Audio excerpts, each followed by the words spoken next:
but not broken, with host Patrick Scroggins. As a U.S. Army attack helicopter pilot deployed in Iraq, Patrick faced a devastating crash, which resulted in him dying, losing a leg, and a slew of broken bones. Patrick's story of rehabilitation has helped others to overcome their own obstacles. Each week, Patrick recounts stories of inspiration and interviews guests who have overcome remarkable obstacles. This is Wounded But Not Broken, with your host, Patrick Scroggins.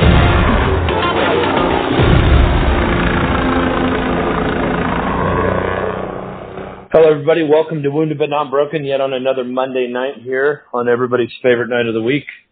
We're here, with this podcast, I like to cover a variety of stories with a variety of experiences, and tonight we have a very, very experienced, distinguished military member on, and I'd like to introduce Command Sergeant Major of the Army, Tilley.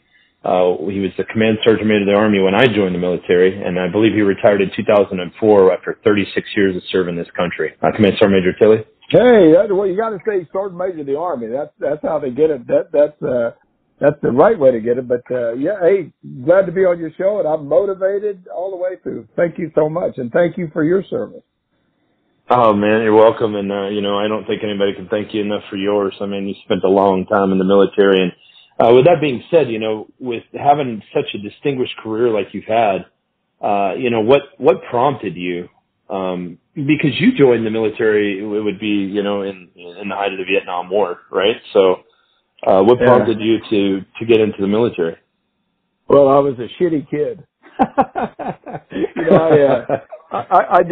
I went in the military. To be honest with you, I spent about 10 months in reform school. I was probably going in the wrong direction. Came back, finished up school, graduated, and really had no direction in life. And I remember I was sitting on I don't know if you've ever been up to Washington State, but I was sitting on the Columbia River drinking a beer, drinking a beer. And a guy said, "What are you going to do with your life?" And I said, "I don't know." He said, "You want to go to college?" And I said, "Guys like me don't go to college." And so the next guy said, "You want to join the Army?" And I said, "Sure, okay, all right, that's it." So that's my entire thought process. I had no freaking idea there was really fighting a war. I mean, I see the papers and listen to news a little bit, but I didn't think I'd end up in war. So that was just no thought process, just sort of did it. Yeah. Well, I mean, and that goes for a lot of people that have some of the most distinguished careers in the military. That's kind of how it started for them. I mean, they didn't know, they didn't have a lot of structure, and it was just something cool to do. So, that's awesome. Yeah. Well, for me, the way I sort of believe in life is, put your head down, work hard, do the best you can, and be supportive of the people to your left or right. And in the Army, there's no second best. I used to tell people, if you lose in the Army, you pay with your life. So there's no second best. And it's about protect and defend the Constitution of the United States. And I certainly love the Army. The Army was good for me. But, I had no earthly idea I was going to stay that long. 36 years is a long career. But I just things changed. And I tell you the truth, when I went to war, I think I went to war at 18, but I came back at 55. You grow up that much in war, and the kind of stuff that you see just, is mind-boggling. So it stays with you forever. Yeah. And so how long after you initially went? So you went through the pipeline, basic training, AIT, and then how long before you deployed to Vietnam the first time? I went one time. I went basic, AIT. Here's a good story for you. I went in the Army on the buddy plan. So there's a guy named Prentice Boykin that went with me on the buddy plan. So went basic, AIT, jump school. So when I went to jump school, I want to say the number was like 400 and plus people that went to jump school. And at the end of jump school, we'd gotten our wings and everything. They lined us up, and they started reading names of people that was going to Vietnam. Of course, Boykin is before Tilley, and so they called his name Prentice Boykin, and I sort of whispered to him, I said, "Prentice, this is where this buddy plan shit stops." And about 30 seconds later, they said Tilley, and I stepped forward, and so I went basic adjunct jump school and then straight to Vietnam, and I was assigned to the 173rd Airborne initially, and they had a big battle in the 1st Infantry Division, killed a lot of people, and so they took every other person and sent them to the 1st Infantry Division. I was a Cav guy, so they sent me to A Troop Quarter Cav, 1st Infantry Division. So that's how I got to Vietnam. So it was real quick. Basic adjunct jump school, and I was over there. So that's interesting to me, like so you've been a part of a lot of different conflicts and a lot of different, theaters of operation. And so specifically talking about Vietnam and your experience there with your deployment, can you just kind of explain that? Because that's going to kind of lead into, further on when we get into the Gulf War and all that kind of stuff. So as far as the change in mentality and how we operate. So, what was your experience in that? How long were you in Vietnam when you deployed? Well, yeah, just 1 year. It was a year, really about 11 months, 11 months, maybe about a week or so. Because the guy I was telling you a minute ago, Barney, just about at the end of our tour, he got hit with a recoilless and blew his stomach out, and he bled to death. And so I was his body escort taking him home. So almost a year. In fact, I thought really, quite frankly, I was going to have to go back and spend another couple of weeks or something, but luckily I didn't have to do that. And when you look at, I learned a great deal from Vietnam. Some of the problems about Vietnam is, at that time it was, all draftees were going. You had a lot of people that were there that didn't want to be there, but they did a great job. But it wasn't an all volunteer military, and you just use replacements and to fill that. We dealt with a lot of the same things that Iraq and Afghanistan are. Over there they call them IEDs. In Vietnam we call them mines on the side of the frickin' road. They'd mine the shit out of it. They had booby trap stuff. They'd booby trap. They had what they call a Chi-Com claymore that is a big center thing. They put C4 in the back and glass and nails and shit, and they'd hang them in trees and blow them when you went through. So a lot of the same stuff that you had to deal with, just in a different theater. But and a lot of guys. I think I was looking. I'm gonna go speak at the Vietnam Museum up here in I think it's in Cleveland, Ohio here, in the end of the month, and I was starting working out some comments, but that was 55 years ago for me, a little bit over 55 years ago, fighting in Vietnam, and we lost so many people. I mean, if you look at Afghanistan, Iraq, you get somebody out of the battlefield real quick and get them back in Iraq, and where in Vietnam they'd die on the battlefield because you didn't have the adequate helicopter support or whatever to get them back and the medical aid. So it's just a lot different medically, and the kind of equipment and technology that you have currently is a whole hell of a lot different. But the soldiers' attitude, I think, were probably about the same. I mean, they had to do their job and they wanted to do it the best they could. If that makes sense to you. Yeah, no, absolutely it does. Excuse me. And it's kind of funny you mentioned the draft, because I know with everything that's going on in the world right now and in Europe with Ukraine and Russia's beating their drums, the draft is starting to come up again. People are worried about that, because if we get into another big conflict like that, I just heard scuttlebutt about it, people talking about the draft, and I don't think personally that it would ever happen. I still think we have enough patriots in this country that would stand up, and you wouldn't have to implement that, but maybe. So did you serve with a lot of people that got drafted, and you said their attitudes were pretty good? Oh, absolutely. I mean, but they was in there for 2 years, and most of them was good. Some of them were real shitty, but most of them was pretty good. I mean, but when you go to war and it's about either do the job or get your ass shot, I mean, they probably get motivated. But yeah, I mean, that changes a lot of shit real quick. Now, going back to your comment about a draft for our country, I think personally, I think it'd help a lot of young adults nowadays to grow up, to go in the military, to let them do that, to go serve, 2 or 3 years or 3 or 4 years in the military. I think they'd come back, not probably, but a better citizen for our country. I think that'd be a great thing to do. Yeah, but I completely agree with that. Yeah. Oh no, I completely agree with that.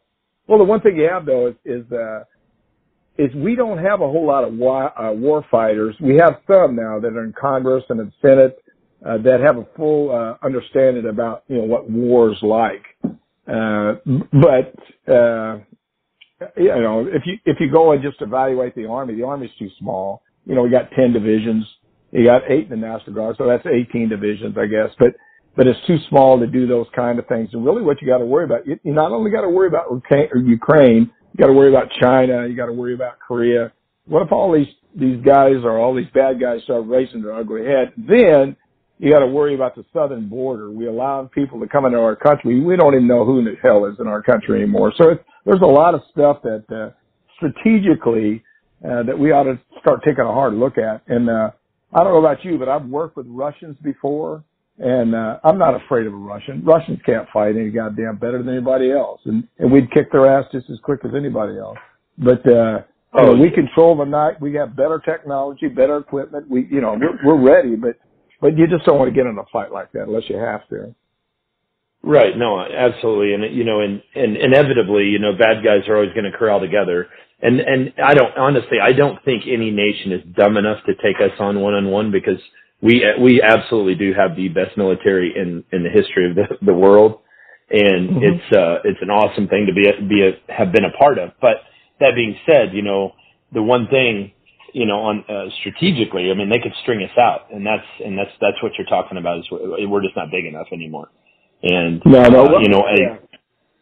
and getting getting the lawmakers to understand how to fight these conflicts, or how to hit these conflicts on head on, it seems to be very difficult, because we elect these people to go up there with our best interests, but it doesn't seem like that's what they do. They go up there and they sit there for 30 years and become a sponge and just soak up money.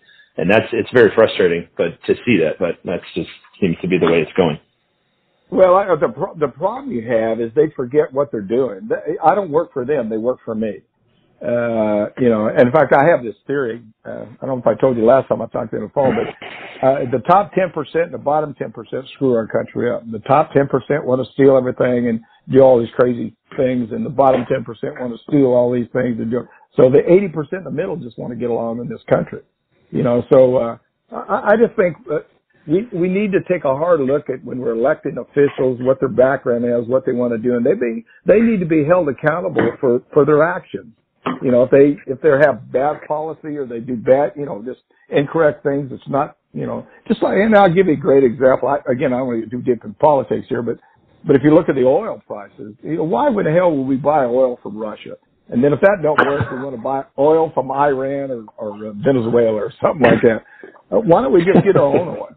It doesn't make sense to me that to do that. And then the other thing is hopefully I'm not talking too much here, but the other thing is that, if you look at these people that are making decisions, not in all cases, but in some cases, they live in a different world than me and you live in. Somebody's stepping and fetching for them. They're getting in a car. They're taking them to work. Nobody does that for me. I got to do all my own stuff. So it's come back to reality and understand that if you're going to charge $5 for gas, I'll get through it, and most people will. But what about the people that really struggle, month to month? So and again, you got to think about what's good for our country, not what's good for you personally. Right. No, I completely agree. And, and this whole deal with still getting gas from Russia, and then having Russia, basically talk, they're facilitating the deal with Iran or whatever that whole stuff is going on. It's absurd to me. I don't understand. And we have the means in this country, and we do it cleaner than any other country to get the oil out of the ground. And I mean, we could be the largest world's exporter of oil if we would just, if we could cut through all the red tape and all the bureaucratic bullshit, honestly. But we're going to take a break with that, and we're going to get a word from our sponsors, and we'll be right back with more of Sergeant Major Armor Tilley. Thank you. We'll be right back. Put your weapon next to mine. Put your weapon next to mine. You're listening to Wounded But Not Broken with host Patrick Scroggin. We will be right back after a word from our sponsors. My father was the best truck driver I've ever known in my life.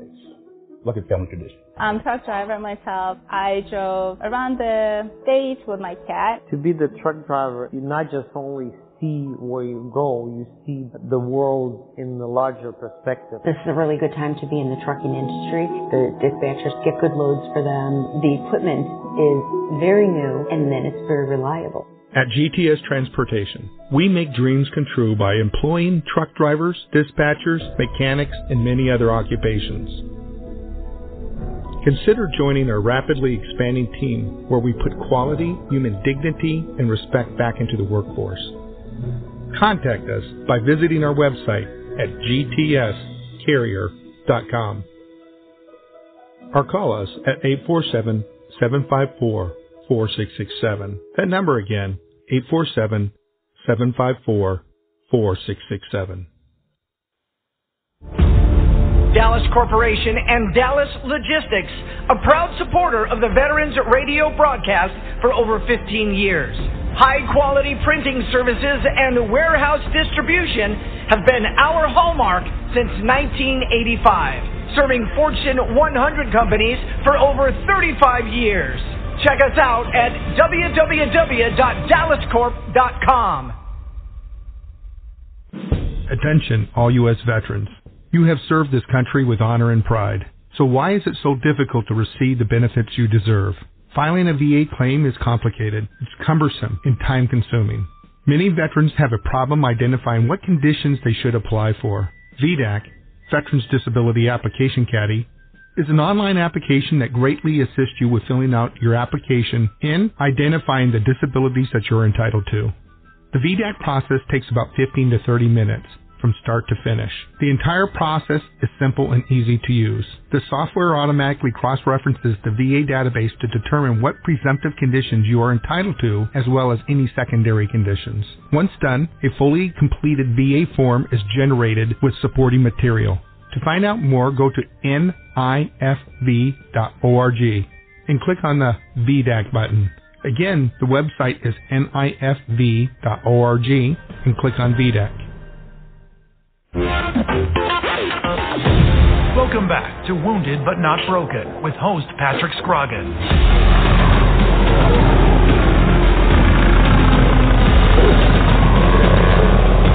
All right, everybody, welcome back. We're here with the Sergeant Major of the Army, Tilley, and we kind of got a little forward on the topic there. I kind of want to bring it back a little bit. I know I mentioned the draft because we have gotten a lot of emails into the show about the draft. And so can you kind of explain how that worked back in the day, and do you think if they implemented something like that, they would do it again, and would they change it up now to include women? I think they have to include women. I think that we ought to make this a level playing field, and so if a man's going to be drafted, so should a woman. I mean, that's just the way our society now. And what they have is that I don't remember the numbers. They had numbers they call, I'm not sure how they figured it out, but you would, they'd draw a number, they'd contact you, and you'd just be drafted in the military for 2 years. You'd be called up, and that's, again, I don't remember exactly how it worked because I was never drafted, but, it was just a 2-year assignment for you to come in. You come in, just what I said a minute ago, basic, AIT. Most of those guys went to, straight to Vietnam, and then come back and have, 4 to 6 months left to get out of the service. A lot of them were, released early too. Out of the service. But yeah, everybody was open, men and women, and they'd bring them in. The problem you had is that, again, a lot of people didn't want to come in the service. They was either in school or they was in a business or was doing something, so it just disrupted their life. And so it was really tough on quite a few people. But, again, we had a lot of discipline problems, They had a lot of AWOLs and stuff, a lot of UCMJ. So it wasn't really a great program, but it was an okay program. Now, having said that, I think if we ever went to war, in a major war, if we went to war with Russia or whoever we went to, I think they ought to consider that. But I'm with you. I don't think they'll ever do that. I don't think our politicians in our country would accept the fact that they draft everybody. So, good idea, but I don't think it'd ever happen again. Yeah, I mean, I really don't either. I mean, in the grand scheme of things, I mean, it's kind of, you watch all these conflicts and you watch, everything that's happened in the United States over the past, 30 years. And so you come up with September 11th. In my lifetime, that was the most unified this country I'd ever seen this country. And so there were so many people signing up to go. I think in times of crisis, the best come out in people, and they realize what needs to be done. And, just like what's going on in Ukraine.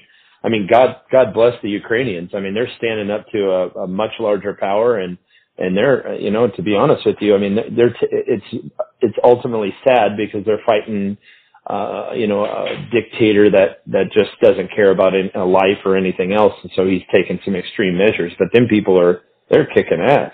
I mean, to make it simple. Well, you know as well as I do, once you get into a city and start fighting, now you can have all the armor and all the artillery and all that other shit, but that's tough fighting.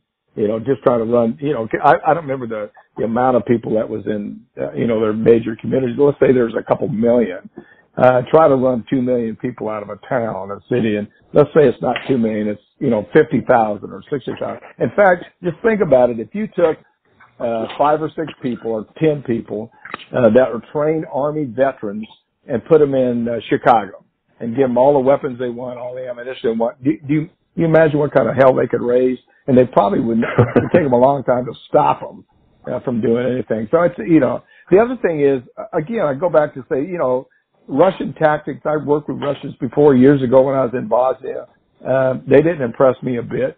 But the one thing that does bother me, again, either deal with them now or deal with them later. You can sit back and say, hey, that's Ukraine's fight. They're not in NATO and all this other crap. But the answer is, eventually, something's going to happen. Something will spill over and we'll have to deal with their butt. And, I just hate seeing all these people in Ukraine getting killed. I think we should, again, I don't want to, I was telling somebody today, when you call a policeman, why do you call a policeman? Because you have a problem. You want somebody to come and help you.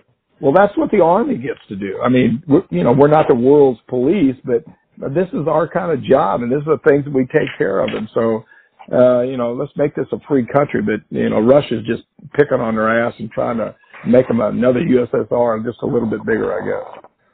Well, and that is, and you can turn on any news station and you're going to hear all this stuff. And I'm not all about the rhetoric. I have my own opinion, and I think you, just like you said, you're going to deal with it now, you're going to deal with it later. And I think what's a better time to do it now? And that's just my opinion. But who's watching? It's China, and that's the bigger threat. So, these guys, in Washington, I mean, I know they have a hard job to do and they got a lot of decisions to make, but it just doesn't seem like to me that they make decisions anymore on behalf of the people they represent is the biggest problem. A lot of them, not all of them, but a lot of them. Yeah, I think the problem they have really what they do is they all have staffers, and those are young guys and gals that come out of college, and they're all smart young men or women. But they really don't know a whole lot about the military either. And when you talk about tactics and the things you got to do and what it costs to do those kind of things, I think you're right. I think there's a lot of people that want to do the right thing, but in some cases they wait too long. And the worst thing about it now, I had Chief of Staff of the Army, Joe Schoonmaker, made a great comment one time. He said, in peacetime, we got all the time and no money, right? But in wartime, we got all the money and no time. They want to throw all this money to get to the technology and equipment, but you don't have the time to train on it. So it's sort of it's peace through strength. I mean, we're not the biggest army in the world. We're the third largest, I think. I think it's China, India, and then us. I think that's right. But we're not the biggest. But we control the night. We can kill all sorts of stuff at night with our night vision sights and all that other stuff. So we're pretty capable of dealing with anybody. But let's not get no smaller. Let's make sure we're prepared to do what we have to do if, in fact, we have to do something.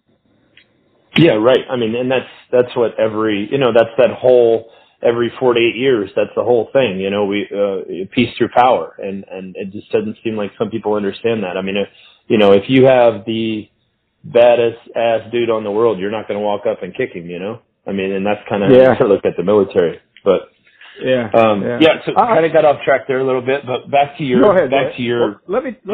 career. I'll go No, shit. My career is long and rugged. No, I had a great career. I mean, I worked at, to be the sergeant major of the Army, I didn't jump around anything. I was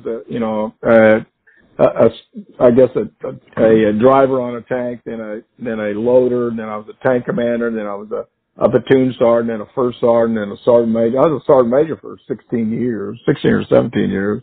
At battalion, brigade, division, 3-star, and 2 4-star positions. So I didn't jump over anybody. I just sort of worked my way up. So. Yeah. So how did you get selected to be the sergeant major of the Army? How does that process work? Well, what happened is that, there's really not a whole lot of guys that are qualified for that. But what they do is anybody, I think I'm right here, because it's been a while ago, but anybody that serves at a nominative level, that's really 1 star and above, you can compete for the sergeant major of the Army.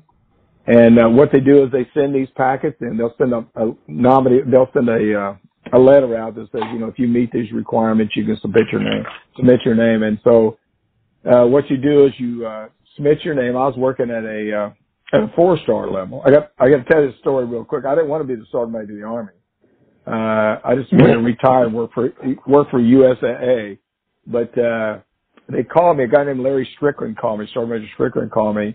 He actually got killed in the Pentagon during 9/11. But he called me and said, "Hey, look, are you going to compete for sergeant major of the Army?" And I said, "No, let these younger guys do it. I got over 30 years. I'm getting old. And I'm going to work for USAA or somebody. Let these guys compete." He said, "Okay," click, hung up. Well, the next day, the current sergeant major of the Army called me and said, "Hey, look, Tilley, I'm going to, why don't you compete?" And I said, "Well, I got to get an extension to compete and let these young guys do it." He said, "Well, he says, I'd like for you to compete." And the Army was good to me. I mean, you can say anything you want about the military. The Army treats a lot of people very good. And any successes I've had in life, of course, was with God, my wife, and the United States Army. And so I said, "Well, Sergeant Major, if you want me to compete, I'll do that." And he said, "Okay, well, don't worry." I said, "What do you mean, don't worry?" He said, "Don't worry, they'll never hire your ass anyway." So we said that's the end of the conversation. We hung up. So what happens anyway? So they, you send your packet in, then you go up, and it's a long explanation. I'm trying to make it fast as I can. But you go up and you go to a hotel. They contact you and tell you what time you have an interview. And there's a 3-star, a couple of 2-stars in there, and the sergeant major of the Army. You can't talk to anybody. They don't tell you what you're going to talk about in the interview. You can't talk to anybody that's competing. So you go to, at the time it was a Hoffman building. So you go in the Hoffman building, say it was at 2:00. I get there 5 minutes till. I go in a room. Nobody's in there but me. And then a few minutes later, the guy that just got his interview walks past where I'm sitting. You can't say anything to him. And then you go in and report to the president of the board. And they ask you a series of questions. And then when you're finished, you do the same thing. And you go directly back out, go back to your hotel room. And then when the board is completed, they'll call you and say you was either selected or not selected, or selected for the next phase. Of course, if you wasn't selected for the next phase, you get in the taxi and go home. And there were 6 of us that were selected for the next phase. You go to the Pentagon, and you actually go interview with the Chief of Staff of the Army. And then about 2 weeks after that, they'll contact everybody and then tell the person that was selected that you were selected for the job, and you can't say anything until they make it official and they put it out. And then you come up and you're sworn in just like any other position. You're sworn in as the sergeant major of the Army. So that's sort of a rough way of a rough explanation of what they do. Yeah. So it's just a military process. I mean, like a lot of the boards or extreme boards. But so that's super impressive. I mean, you were the 12th sergeant major of the Army, correct? Yes. Yeah. They've only had, right now they're on 16. They got sergeant major of the Army Grinson on there now, but they've only had 16 in the history of the Army that's served in that position. Yeah. So, I mean, what does it feel like to make the pinnacle of the enlisted ranks? I mean, that's the high. I mean, you absolutely can't go any higher. Well, it's got to be a. Well, sure, it's a great feeling, but my goal in the Army was to be a Spec 4. I didn't want to be anything other than what it's nice to serve in those positions. But, it's just like I said before, I serve for the Army. I don't serve for myself. I serve to try to make the Army better. Right. All right. With that being said, we're going to take another commercial break. We'll be right back with more from the Sergeant Major of the Army, Tilley. Put your weapon next to mine. Put your weapon next to mine. You're listening to Wounded But Not Broken with host Patrick Scroggin. We will be right back after a word from our sponsors. Hey, right on down the line. Come on over. Come on over. Attention, looking for semi-drivers nationwide. GTS Transportation of Burr Ridge, Illinois is looking to hire or partner with experienced CDL holders in every state. If you are going to drive, why not drive for the best? Whether you are driving solo, as a team, or as an owner-operator, GTS is looking to add you to their rapidly growing company. Become part of one of the most respected, driver-friendly, and successful transportation companies in America, where drivers are treated as royalty. Contact us at gtscarrier.com. Again, gtscarrier.com. Or call us at 847-754-4667. That number again, 847-754-4667. We would love to help you, which in turn helps everyone. GTS is an equal opportunity employer.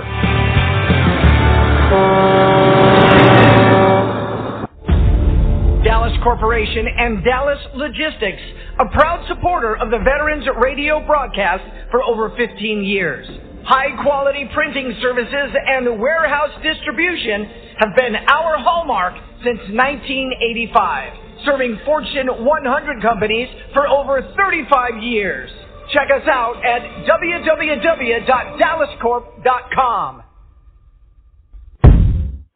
VDAC, an online application that helps veterans research and file for their VA disabilities, empowering the veteran to take full control of your claim. Find out more by going to our website, nifb.org, and clicking on the VDAC button. Once again, our website is nifb.org, and click on VDAC.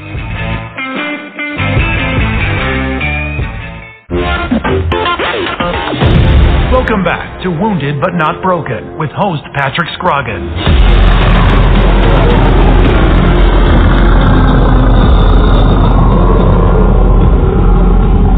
Hello, everybody. Welcome back. Sergeant Major Tilley, before we broke there, you were talking about the board. So I'm assuming the Sergeant Major of the Army, it's a pretty political position at that point. So in your board, what kind of questions did they ask you when you were doing your board? So many years ago, they asked me. It was most of it situational questions. If this happened, what would be your recommendation? I don't remember the specific questions because it was so long ago, but most of it was situational things. They asked me about the Army's transition now. What recommendation would you give to educate the Army about transformation?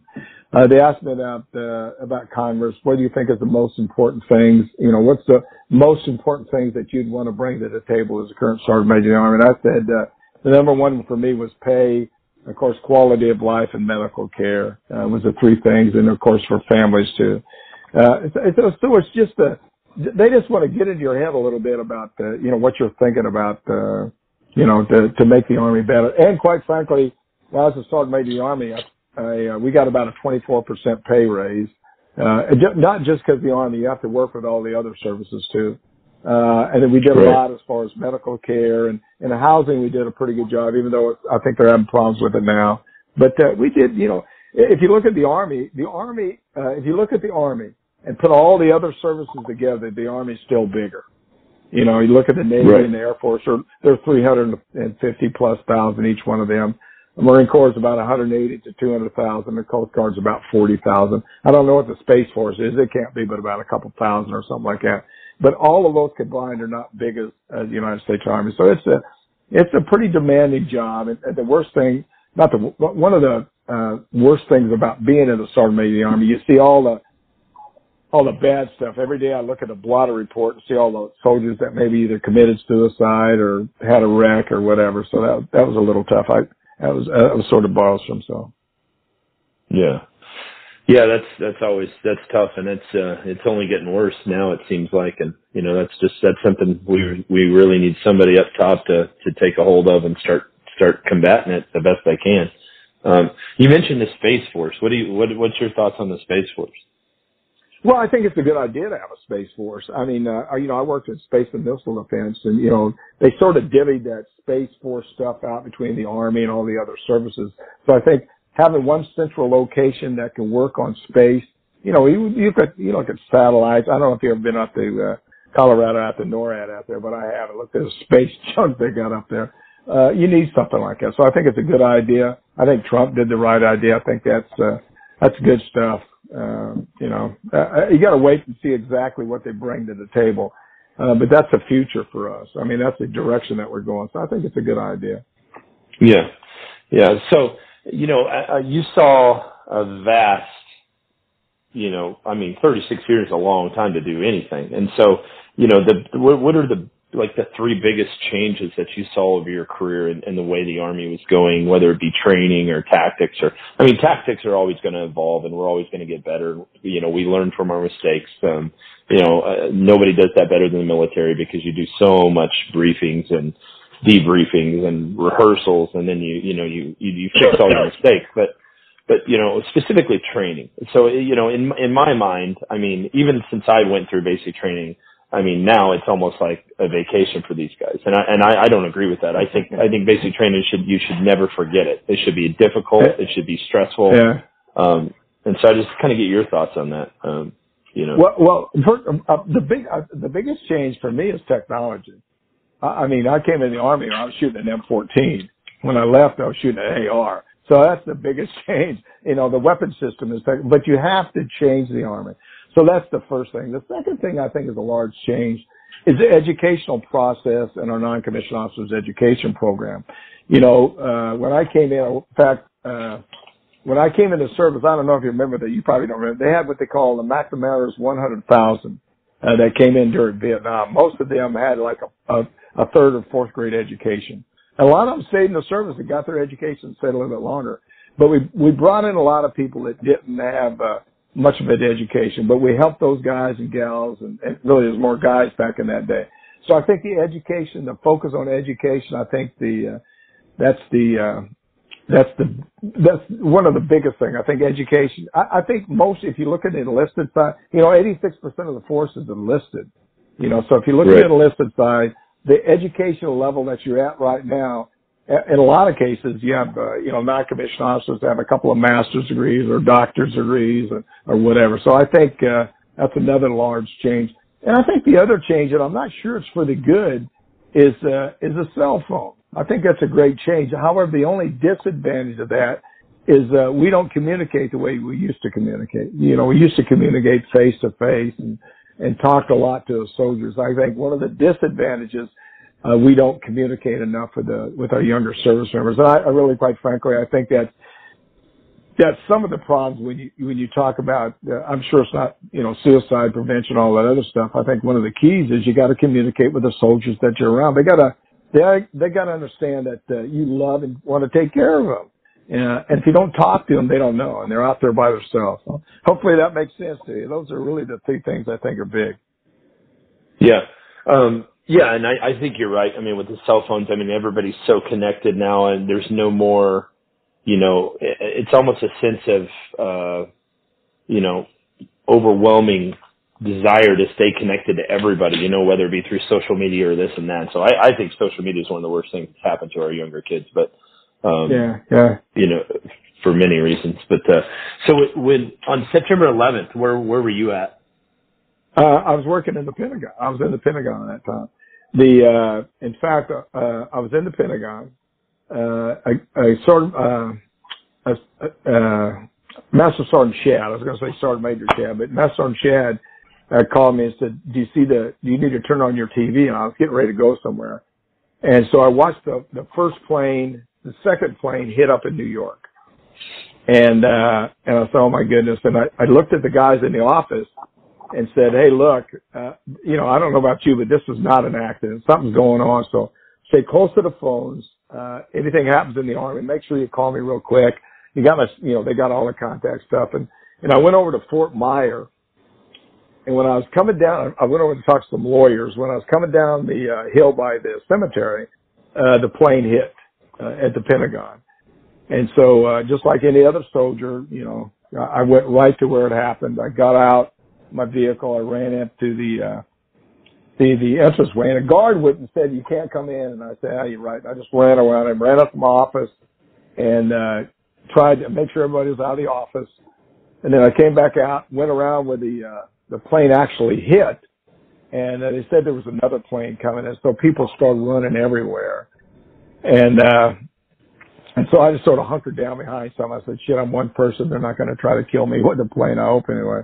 And so then things got calmed down. And then I went with General Van Alstyne. There was a little spot on the left-hand side of the Pentagon where you could work your way through and see if we could get anybody. And I went in there. We went back, I don't know, 30 or 40 feet. It was so smoky you couldn't see anything. And I told them, I said, "Look, you know, we're going to screw ourselves up. We got to get out of here." So we just sort of backed out. And then, so I stayed right there. And then they brought the old guard down there, and they wanted the old guard to, put remains, after they put the fire out, put remains in body bags. And I told them they wasn't going to do that.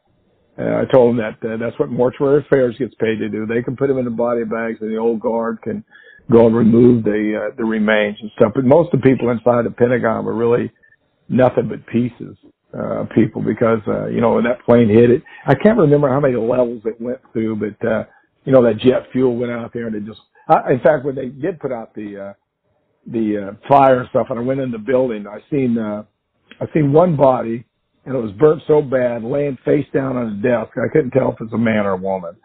It was just nothing but pieces of people, in that building. Right. It just pissed everybody off. I was so angry about that. So anyway, yeah, that was a terrible day. A terrible day. No, for sure it was. I'll never forget it. It changed my life forever, because I quit my job that day and joined the military. I think most people in the Army were just angry, and they wanted to find out who did, or not just the angry, not just in the Army, but our country. And you said something when we first started, at 9/11, for that a week, our entire country pulled together and wanted to, they actually walk by somebody and says, "Good morning, good afternoon, how are you doing? Can I help you?" And but after about a week, they went back to, the standard shit. Look down at the ground, don't look at you. Sort of enjoy your life, and I don't care about yours. So it's sort of screwy. So it's amazing to me how quick this country forgets, because if this country would unite and stay united and band together, there's absolutely nothing we couldn't accomplish. It's insane. Oh no, absolutely. Yeah. But I'm going to say, yeah. Oh, go ahead. Go ahead. I'm going to tell you a story. First of all, what you do is unbelievable. And I want to thank you for what you're doing, because you continue to help veterans. But I suffer from post-traumatic stress, but that was out of Vietnam. That's over 50 years ago. But one of the worst things that ever happened to me in my life was, I was in a firefight, and this was in Vietnam. They threw sats of charges in vehicles and hit our vehicles with RPGs, and they hit us from the back going out through the perimeter. And I was on an old 48. And come down there firing. We fired about 25 rounds. If you've ever been on a tank, that's a lot. I can't remember. There's like 40 some or 50 rounds in a tank, and we fired about half of them. And when the dust all settled, the TC I had, there was a tank to the right burning, and a couple of PCs, and then another APC to the left that was burning. And he told me to get off the tank and go over there and get that tank firing. And I said, "I'm not going to do it." I was 18 years old. I don't even know why I said no. And he went off. He went over. He said, "Get on the 50 and shoot." Great NCO. Get on the 50 and shoot. And he did it. That's what NCOs do. They lead the way. And he jumped off. He did it. It was gone about, a couple of minutes. It seemed like a couple of minutes. Come back. Never said anything about it. But inside of this tank that he wanted me to go look at was a soldier. I won't tell his name because maybe somebody may know him, but he got hit with an RPG, blew his chest off, blew half his fingers off. TC was dead, laying on the floor, and the same RPG took the leg off of the gunner. And the next day, of course, Mortuary Affairs comes in and removes the remains. And then you smell death before. Most soldiers or guys in the service have smelled death. So if you smell death, you'll never forget that smell.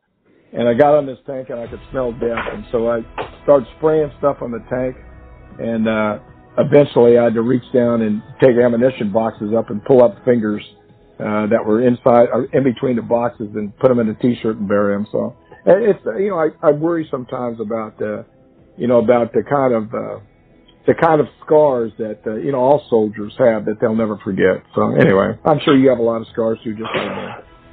Oh, absolutely. That's very interesting. And we're going to break one more time here. A word from our sponsors. When we come back, we'll pick right up there. That's a great way to pick up. We'll be right back. Put your weapon next to mine. Put your weapon next to mine. You're listening to Wounded But Not Broken with host Patrick Scroggin. We will be right back after a word from our sponsors. Hey, right on down the line. Come on over. Come on over. What? My father was the best truck driver I've ever known in my life. Like a family tradition. I'm a truck driver myself. I drove around the States with my cat. To be the truck driver, you not just only see where you go, you see the world in the larger perspective. This is a really good time to be in the trucking industry. The dispatchers get good loads for them. The equipment is very new, and then it's very reliable. At GTS Transportation, we make dreams come true by employing truck drivers, dispatchers, mechanics, and many other occupations. Consider joining our rapidly expanding team where we put quality, human dignity, and respect back into the workforce. Contact us by visiting our website at gtscarrier.com or call us at 847-754-4667. That number again, 847-754-4667. Dallas Corporation and Dallas Logistics, a proud supporter of the Veterans Radio broadcast for over 15 years. High-quality printing services and warehouse distribution have been our hallmark since 1985, serving Fortune 100 companies for over 35 years.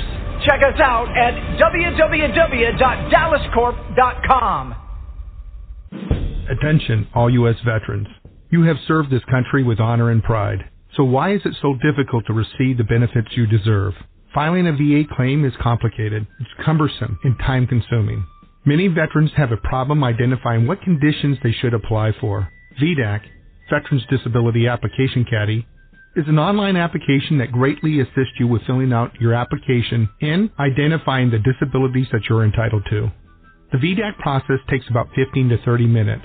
From start to finish. The entire process is simple and easy to use. The software automatically cross-references the VA database to determine what presumptive conditions you are entitled to, as well as any secondary conditions. Once done, a fully completed VA form is generated with supporting material.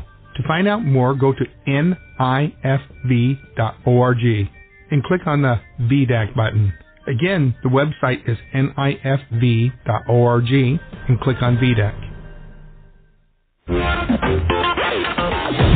Welcome back to Wounded But Not Broken with host Patrick Scroggin.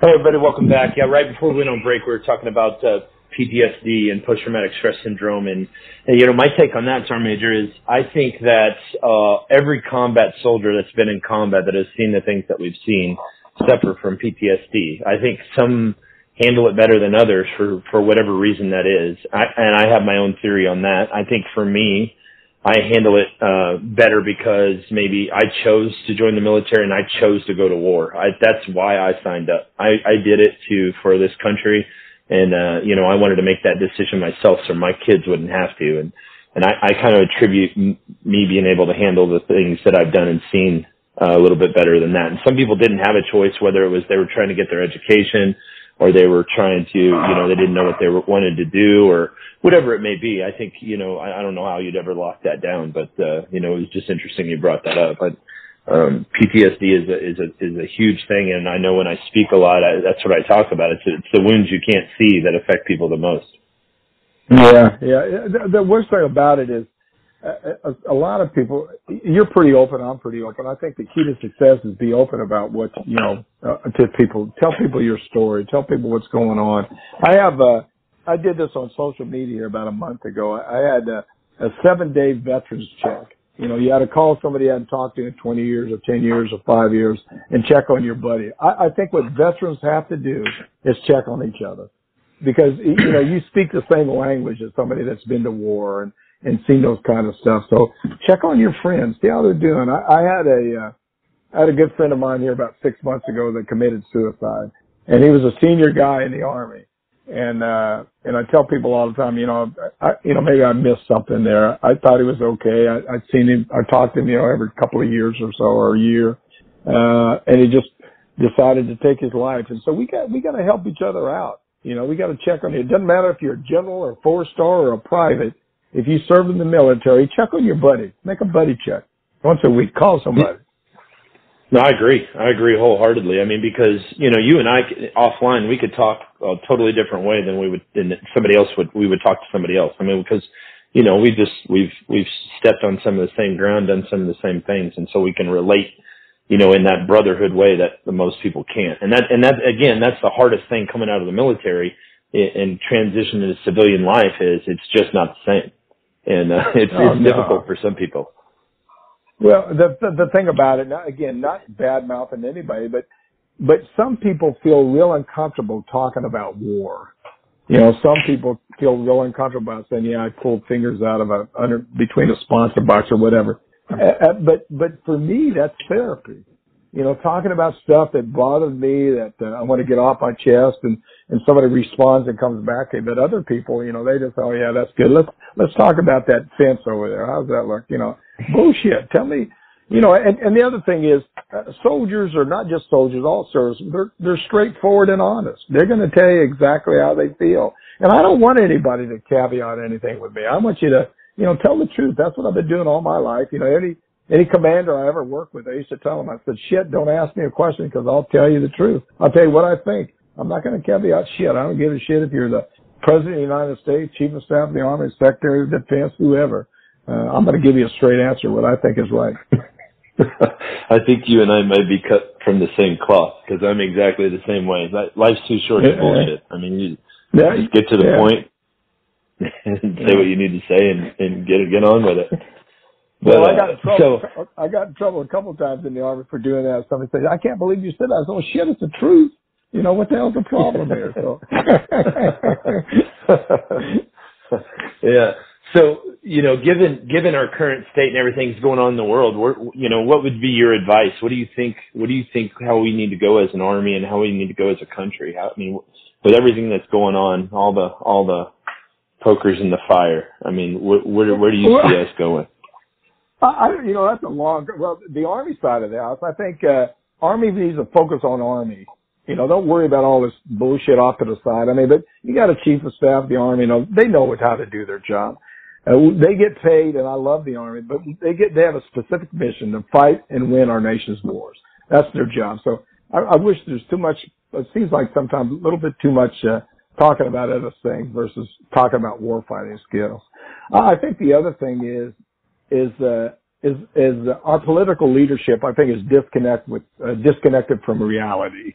$1.20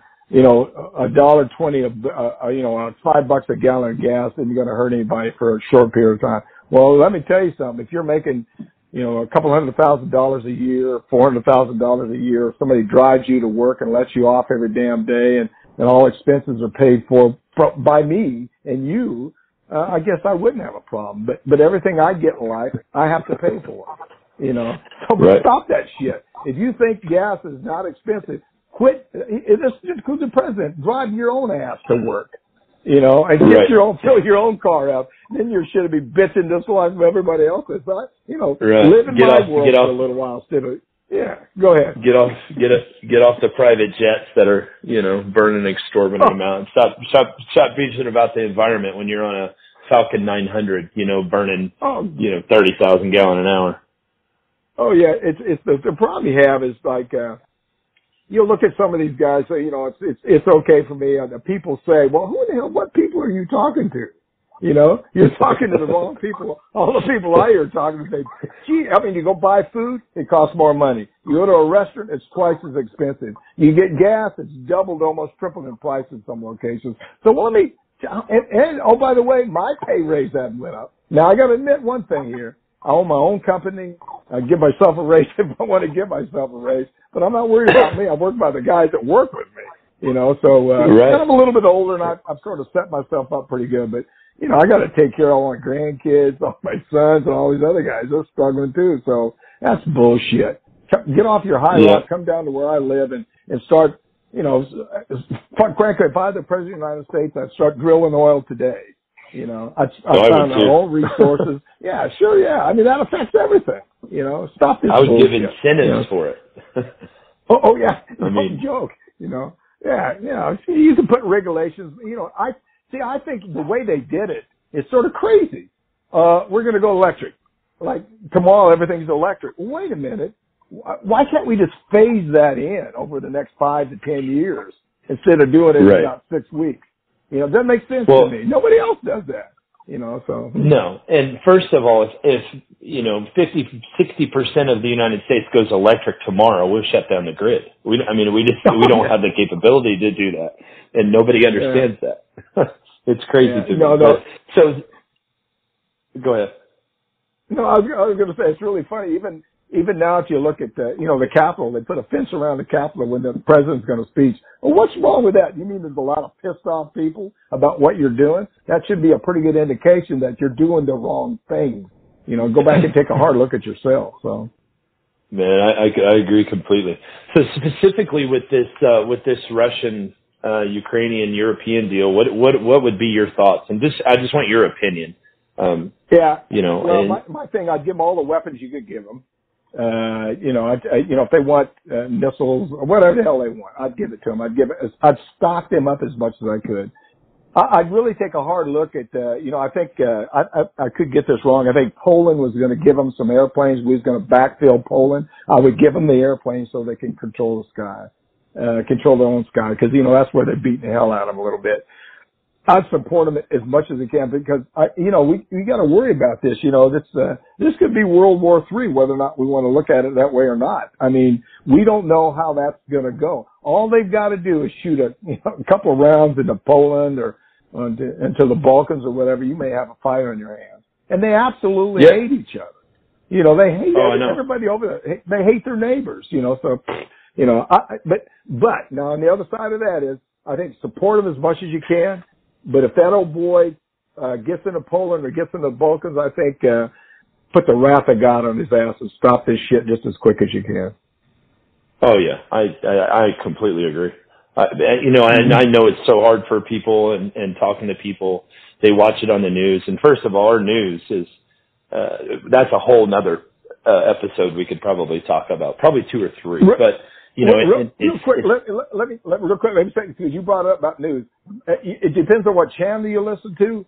Most of them, some of them are full of shit a little bit. The others are full of shit a whole bunch. So you don't know who to listen to, and they keep contradicting each other. So who are you gonna? I mean, where do you get the truth from? All I want is one news media channel that just says, "Hey, look, this is good, this is bad. You know, make your own opinion, or this is what we have." But you just don't know who to listen to. I mean, you know, they just keep lying. I'm just confused with the news. The best thing with the news is turn the damn shit off. Don't listen to it. So. Well, it's not news anymore. It's propaganda. It really is. It's propaganda, and it's insane to me. And I've never heard anybody say it like that, but that's absolutely the truth.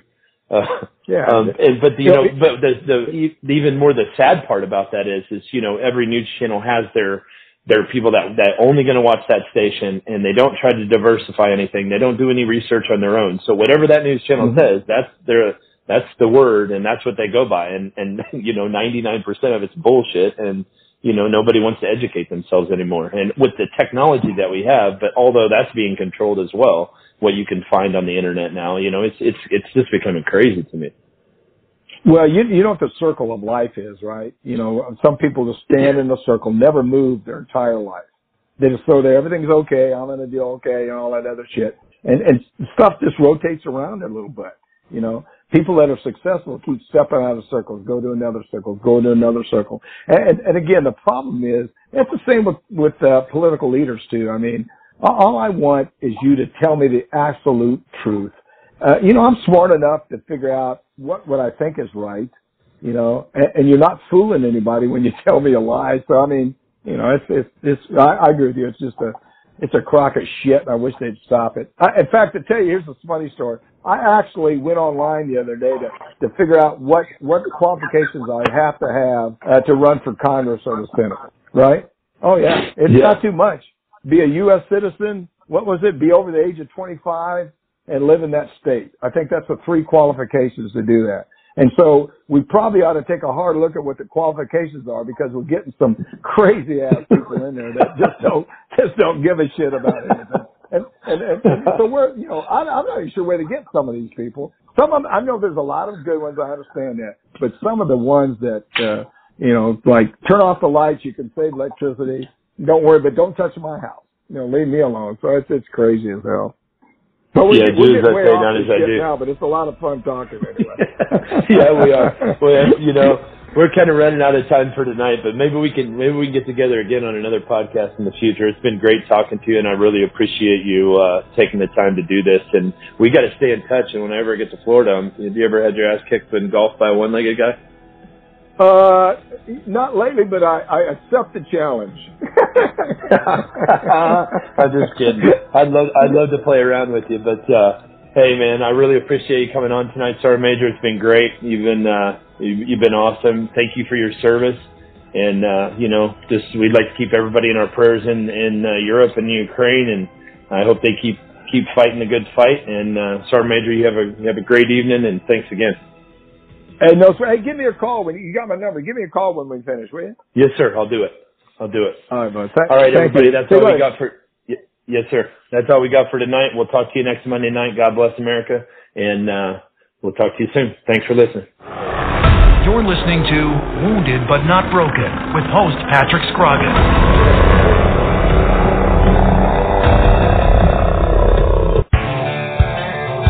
Attention, looking for semi-drivers nationwide. GTS Transportation of Burr Ridge, Illinois is looking to hire or partner with experienced CDL holders in every state. If you are going to drive, why not drive for the best? Whether you are driving solo, as a team, or as an owner-operator, GTS is looking to add you to their rapidly growing company. Become part of one of the most respected, driver-friendly, and successful transportation companies in America, where drivers are treated as royalty. Contact us at gtscarrier.com. Again, gtscarrier.com. Or call us at 847-754-4667. That number again, 847-754-4667. We would love to help you, which in turn helps everyone. GTS is an equal opportunity employer.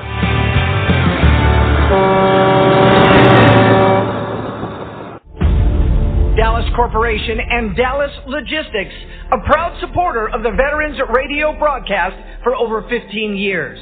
High-quality printing services and warehouse distribution have been our hallmark since 1985, serving Fortune 100 companies for over 35 years. Check us out at www.dallascorp.com.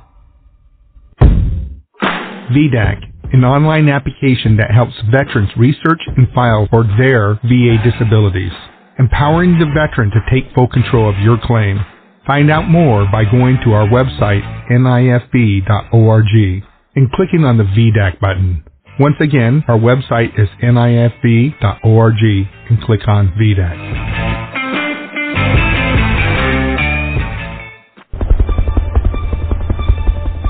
VBN, Veterans Broadcast Network, brings you Wounded But Not Broken, hosted by Patrick Scroggins.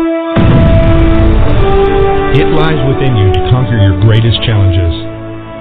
Patrick tackles the stories of how others faced unthinkable odds, and then at a pivotal moment, a change occurred within them that gave them the strength, attitude, and direction to excel beyond the greatest expectations.